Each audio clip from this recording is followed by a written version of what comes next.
Notice in the Islamic language, the language of Islam, a human being's failure triggers repentance and repair because the standard is external to power. But in the predator grammar, power rewrites the standard so that failure never even registers. They rewrite what is moral according to what they're capable of doing. When the West talks about rights, they mean marketable license, unevenly enforced. Rights are protected when they secure investor mobility and suspended if they obstruct extraction in any way. Just ask any sanctioned country about their right to food and their right to medicine. When they talk about freedom, the only freedom that they are serious about is deregulation of capital. When they talk about democracy, it means the status quo of tyranny by the unelected rich. It's just packaging for regime change in every other part of the world. If our governments block foreign acquisition, then our people deserve democracy.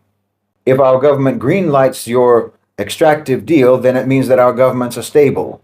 And when the West talks about reason, what they mean is the exclusion of morality from judgment. Rule of law, so-called, descends with full force upon the weak on behalf of the strong. If you're weak, they prosecute. If you're rich, they negotiate. Settlements above, sentences below. Shahid Bolsin has always been so consistent in terms of how he addresses the issues of oppression and even racism.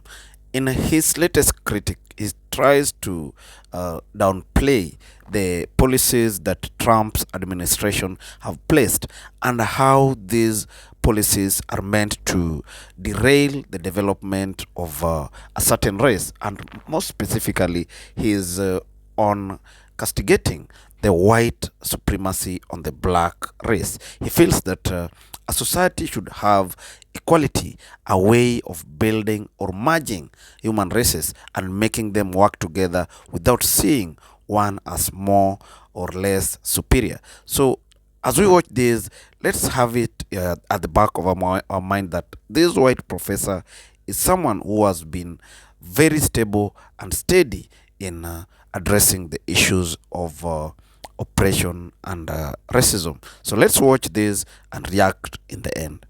Well, it's an old concept that you're supposed to speak the language that people understand, right? If you want to communicate with people, you have to speak the language that they understand, and that usually is referenced in the context of the oppressed versus the oppressor. And that's interpreted to mean, if not said explicitly, that the only language that the oppressor understands is violence. Or else the only language they understand is money, profit, what have you. So usually when people invoke this truism, that's what they're talking about. Like saying, you can't go to a violent people in the language of peace. You can't go to a profit-driven people in the language of morality. And okay, that's logical. That's all logical and true, and I believe that. Generally speaking, there's nothing wrong with that idea. But my point is, I don't want to communicate with you. You understand? I don't want to learn your language. Why should I? I don't want to start learning your ways. I don't want to start learning your language. I don't want to start learning your approach. And if the only reason that I am learning all of that is so that I can talk to you, what's the point? I don't have to deal with you at all. If you're not learning my language to talk to me, I'm not going to learn your language to talk to you. Why should I? What's the benefit of communicating with you anyway? We just don't have to talk. You have an ugly language. You have a primitive language. And yes, I'm not just talking about language in the linguistic sense, obviously. I'm talking in terms of that truism. If the only language that you know is the language of violence, then we have nothing to talk about. If the only language that you know is the language of money, then we have nothing to talk about. If you don't speak the language of peace, if you don't speak the language of morality, if you don't speak the language of justice, well, then we're never going to be able to communicate anyway. And if I learn your language, if I learn your language of blood and greed and injustice, then I have let you degrade me. No.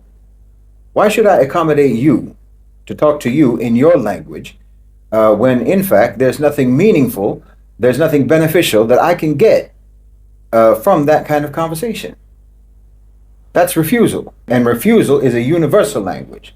You don't need to speak Chinese or Vietnamese or Arabic or French in order to understand what it means when someone gives you the cold shoulder. Everyone understands that. When someone ghosts you, that's a language all on its own. When someone ignores you, that's understood no matter what language you speak. You're not part of our conversations if you do not speak our language. And when we are speaking in the language of sovereignty, when we're speaking in the language of stability and peace and dignity, and you come with the language of subordination, the language of destabilization and degradation and violence, we have nothing to say to each other. And if you don't learn our language, then we never will have anything to say to each other. And I'm not going to learn your language. I'm not a native speaker of that tongue. You understand me? And yes, if I start learning your language, I start learning your lexicon, then I'm going to start learning your idioms, your axioms, your frames of reference. And pretty soon your ways will start contaminating my ways. I might lose grasp of my native tongue. And this is all a major part of colonizing the psyche. Remember, I'm using language as an analogy here, even though it does work also literally. When you learn the colonizer's language, you start using the colonizer's language, literally their language, like English or French or what have you. Then you get comfortable in their language and you start to lose track of your native language, literally, linguistically. But metaphorically, it's the same. You learn their language and you lose your own language. You start using their frames of reference, you start using their theories, their philosophies, their interpretations, their worldview, their paradigms, their understanding. And then you forget your own. You forget your own paradigms, your own understanding. And now they've got you. And look, before anyone says, but they force themselves on us, so we have to deal with them effectively. That's why we have to learn their language. Yes, of course, I understand. But we're Muslims. We know how to deal with people who force themselves on us. We have that in our language. We don't have to learn their language in order to know how we're supposed to manage in that kind of a situation. We follow our own rules. And no, that doesn't just mean, violence or armed resistance. We have a very high language in Islam, a very complex moral and intellectual language in Islam that gives us a vast vocabulary for dealing with any issue. We have a whole repertoire of strategies for dealing with aggression, for dealing with conflict. That's revealed in the Quran, that's revealed in the Sunnah, the stories of the prophets, and 1400 years of history and jurisprudence. No, our language is vast. Our language is vast and sophisticated, intellectually, morally, culturally, politically. You have a primitive binary language. We don't. The important thing here is to recognize that they do operate in a completely different framework from us. Recognize that they do speak a different language. And understand from that this means that we are not going to communicate, period. That's a fact. And I think that's been our error, the error of many, many people across the global south. It isn't that we failed to learn the colonizer's language. It's that we mistakenly thought that they spoke our language. Understand what I'm saying? Meaning we mistakenly thought that their moral language, their ethical language, their intellectual language, we thought that was the same as ours, and it isn't. It isn't at all. And yes, you have to understand that, like I said, their language is a primitive language. I know that. I know it because I grew up speaking that language. And again, no, I'm not talking about English. We're talking about the moral language, the cultural language, the philosophical language, the paradigmatic civilizational language here. And it's a primitive language in the West. It's a simplistic language in the West. I can't emphasize enough how important this is for you to understand if you come from the global south or the Muslim world. They are handicapped in terms of their internal civilizational development because of the simplicity of their language. See, again, think about the phrase, talk to them in their language, or talk to them in the language that they understand, right? That's how it goes. Okay, first thing that means is that they do not speak your language. We focus too much on how this means that we are not speaking their language. But we need to focus on the fact that they do not speak our language. If your language is Tawheed, the oneness of Allah, the oneness of God, and our servitude and our accountability to Allah, while their language is power is God, and power means the ability to force others to do whatever you want, well, we can't communicate in those languages. Those are two completely different languages. There's not even a way to translate the difference in these languages. Let me be clear here also that the West does not speak the civilizational language that they print on their brochures. Rights, freedom, liberty, reason, and so forth. These are marketing slogans. So don't think that that's their civilizational language. No, that's packaging. And you won't understand that unless you are looking at them from the vantage point of your own pure epistemology. You have to look at them from where you are and see what you see and call what you're seeing according to your own definitions. Because if you let them tell you what they're doing, then you're never going to be able to make it add up. Because what they're doing and what they say they're doing are two completely different things. If you listen to them, it's going to be like wearing noise-canceling headphones while listening to like an audio book of Jordan Peterson's 12 Rules for Life while your family is screaming and getting slaughtered downstairs. And you won't be able to hear them because you hear Jordan Peterson telling you about how great the West is. I'm telling you, you need to pay attention to what's really going on with Western so-called civilization. Not what they tell you, not what they say, not what they say to gaslight you about what they're doing. You already know this in your gut. I mean, you've seen them burn villages to save villages in Vietnam. You've seen them sanction children to defend human rights. You've seen them bankrupt whole countries, whole populations to protect free trade. See, they always attach noble slogans to their savagery. And if you accept their epistemology, then you're going to be basically accepting to inflict upon yourself cognitive dissonance. No, you have to look at them from your own vantage point, and you have to define their actions by your own terms and determine for yourself what they truly believe by your own objective observations from that vantage point. Their civilizational language is might makes right. And then they repaint or they redefine what right is by telling you that right is whatever might just did. That redefining and that repainting is what the so-called Western civilization calls its values. Please understand me. That's what they think values are, just packaging. That's what they think values are. So look at the contrast these two civilizational languages. The Tawhidic grammar of Islam, which whether or not Muslims live up to it, the grammar of Islam binds power to justice under divine audit. But you can contrast that with the predator grammar of the modern West, which binds morality to power only for presentation purposes. It's like putting a heart emoji on the side of a missile. Okay? When Western officials speak, you're usually hearing one of three layers. Layer one is the myth, the sacred words that are recited for legitimacy, universal rights, rule of law, democracy, rational progress, reason, liberty, so on and so on and so on. Then level two is the interface, which is the language that's used to satisfy the elite and to write policy papers, to secure markets for capital. That's going to be about governance, reform, transparency, inclusion, development, and so on.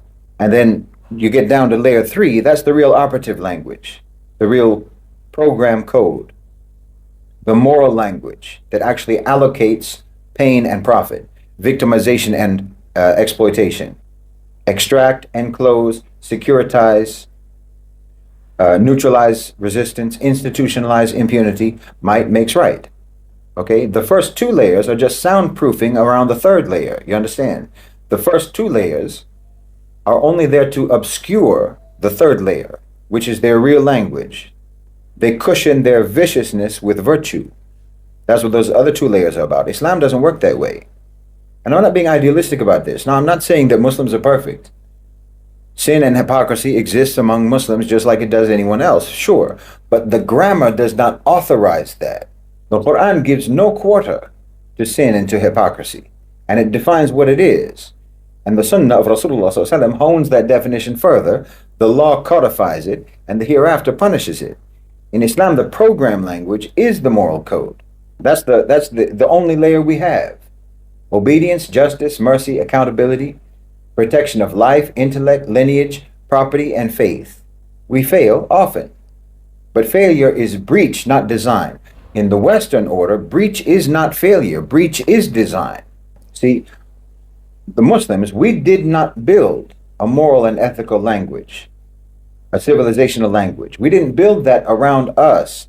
We built ourselves around the moral and ethical and civilizational language that Allah subhanahu wa ta'ala revealed and that Rasulullah sallallahu alayhi wasallam embodied. Do you understand? We did not create the code created us. That's why we're Muslims in the first place, and that's why we're Muslims first. Not Arab, not African, not Asian, not American, not European, not so-called black and not so-called white. We are Muslims. Our nation is the Ummah, the middle nation. Okay, that's a moral citizenship. It's a belief-based nationalism, a belief-based identity. We don't get to sprinkle glitter on filth and call it diamonds. We have to be real. We have to be real, or we risk losing our citizenship. We risk having our passport revoked that is our means by which we enter Jannah. We lose our whole sense of identity when we don't take Islam seriously. It's not packaging for us. But that predator moral grammar, that's different. The Western so-called civilization, their code is cruelty. That's their program code, not the user-friendly operating system that you see. Their first rule in language is to convert every relationship into an extractive interface. You know, land becomes an asset. Water becomes, a futures contract. All human attention becomes a source for ad revenue. Identity is nothing but something to use for branded advocacy merchandise. Their second rule is to monetize any sort of asymmetry. If I control finance, law, and tech, it doesn't matter what you have, because you need me to let you even access what you have. They convert their own their dependency on the resources that others have into those people's dependency on them, until they thank you for extracting their wealth. And then they always wrap extraction in moral language, you know, human rights audits that are bundled with privatization, democracy promotion that's supplied via regime change, you know, humanitarian corridors that always track pipelines. And then you always try to offload risk. This is also their language.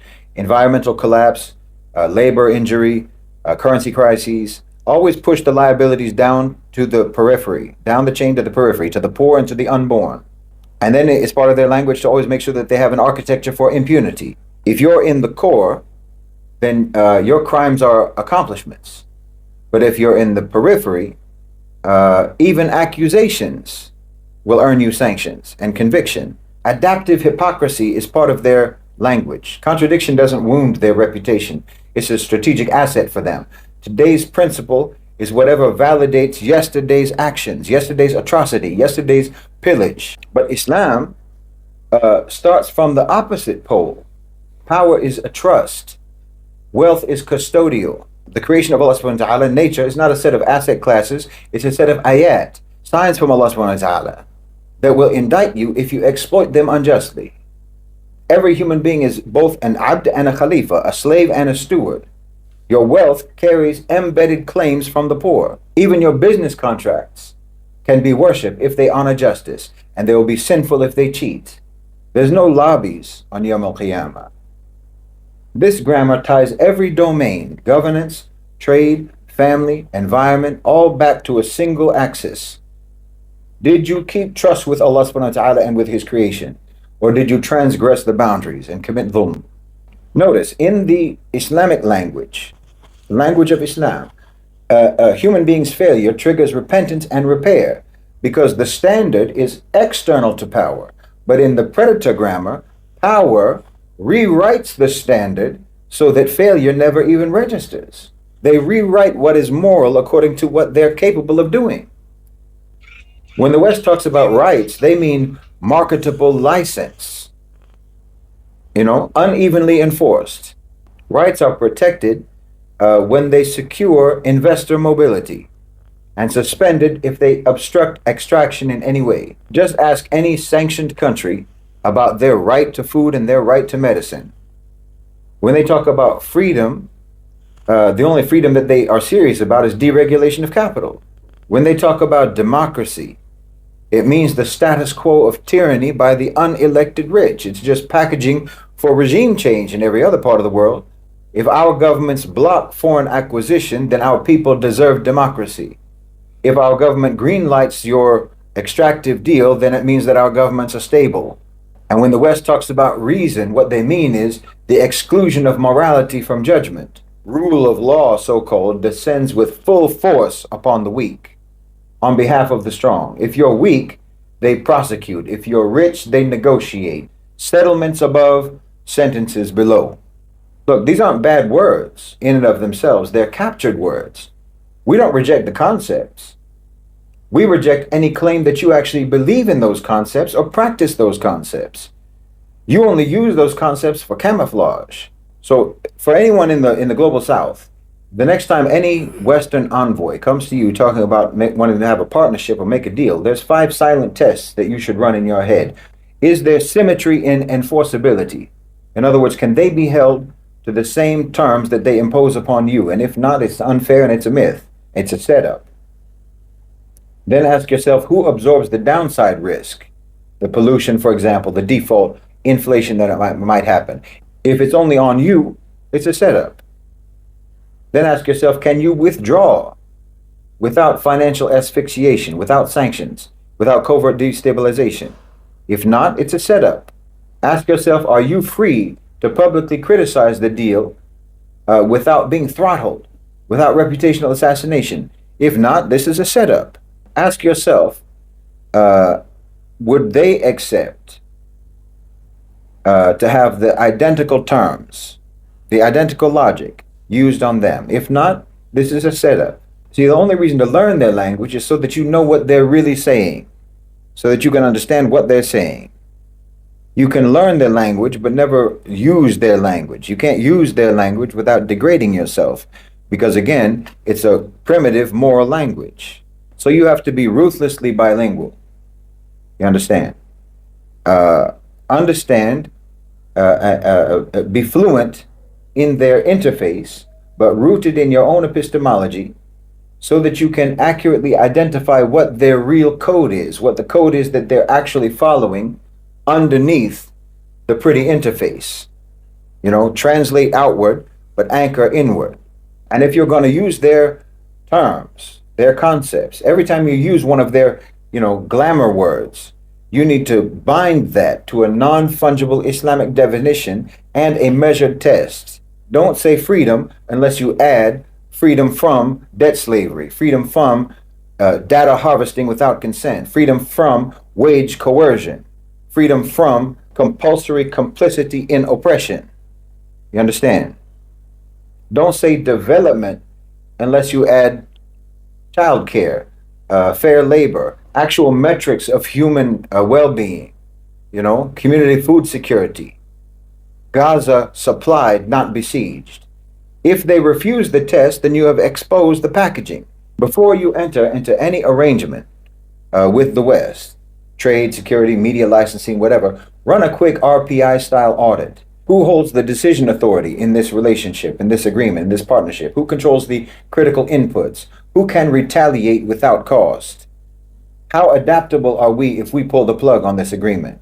What dependencies are we locking ourselves into? Map your positives, map your exposures, and if the spread is too wide, then no amount of strategic partnership language is going to save you.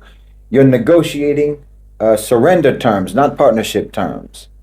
This is a concern when we're talking about the GCC, for example, partnering with BlackRock and with a national OCGFC for establishing a new Middle East, for establishing the vision for the new Middle East. I've said all along that there are risks involved in this because these people are predators. The A national OCGFC are predators. And right now, particularly in, of course, Gaza and also in Syria, I think that we're seeing a battle going on between the military-industrial complex aligned nationalistic OCGFC, which supports Zionism. We're seeing a battle now between them and the allied faction of the A-national OCGFC and the GCC and BRICS, a battle for controlling outcomes in the region. And the danger is because the A-national OCGFC is not as invested as BRICS and the GCC in the vision for the region. They have contingency options for how to continue profiting from destruction. They all agree that stability is best, that that's the optimal outcome, but the military-industrial complex, the neocons, the nationalistic, Zionist, OCGFC, they're not going down without a fight. But in my opinion, in my estimation, BRICS and the GCC are in a stronger position in terms of the relative power index vis-a-vis the a national OCGFC and vis-a-vis the nationalistic OCGFC. So don't learn their language in order to communicate with them in their language. Learn their language to expose that their real moral language employs deception and camouflage all the time. The West cannot function without narrative legitimacy. Its machine requires constant laundering, narrative laundering. So withdraw your consent for their narrative. Attach conditional access. The exchange has to be on our terms. You know, if you want access to our capital, well, we want accountability for you. Then you have to either negotiate on real terms or escalate nakedly, burning the whole narrative. And that's what's happening now. And remember, Islam does not need to imitate Western hypocrisy in order to win. No, our comparative advantage is that our declared grammar and our moral machine code are meant to be the same thing. When we fail, we repent. When they fail, they just rebrand. That's a structural vulnerability for them, so exploit that. Stop debating their brochure, their pretend language. Speak to the engine. Anchor in Tawheed. Audit power. Weaponize truth. Repossess captured words. Refuse relationships that hide slavery in the fine print. The middle nation, the Ummah, is not going to outspin empire, but we will out-truth empire. We will out-trust empire. We will outlast empire by aligning our speech with the reality that all power answers to Allah subhanahu wa ta'ala. Now, I want to bring a more understanding on what Shahid Bolsen has addressed in today's videos. Now, his critique of the Trump administration has always centered on the nature of power. That is how Trump expresses his power. And also on morality. How is the United States addressing the issue of moral behaviors and how society should carry out itself? It also addresses Western civilization. So according to Bolsen, US present itself as a defender of freedom, but beneath the surface lies a system of domination, lies a system of economic violence and oppression, lies a system of systemic discrimination. He urges that Western civilization is built on extermination, enslavement, and subjugation, and this is not hypocrisy, but a doctrine that the United States have built over time. And Trump, as one of the champions for this, has advanced these kinds of atrocities that the United States does under the carpets. So his key points in this critique are centered on domestic oppression, labeling resistance as terrorism, and also dehumanization. So in dehumanization, he emphasizes that the United States is kind of not giving the true picture of the history or the Western history, and allowing brutal actions that are meddled on other races, for instance the blacks, to be justified in the society without taking or not taking the necessary steps that this one should be taken. Now, at times, he notes that resistance is often labeled as terrorism, whereby people who try to defend these rights, or rather go to the streets to defend the rights of humans, are labeled as terrorists by the government. Also, there is a domestic oppression, whereby there is police killings, corporate or exploitations, and failing schools as mechanisms of control. Let me tell you, there's a video I brought before on how America is working on policies that can derail the education system and make the black race not get or achieve the best education, because they feel threatened with this kind of uprising that is coming. So other things that Bolsen talks about that doesn't augur well for him in the Trump administration is airstrikes in Yemen, the lately on Iran, how the Middle East is being attacked, and the use of Israel to advance these atrocities on countries that are so much innocent and don't have any problem with them. So the implications of this is that there should be a reevaluation of Western history. Bolton critiques encourages a reevaluation of Western history, acknowledging the brutal actions of the past and their ongoing impacts on contemporary society. Also, he is challenging systemic injustices.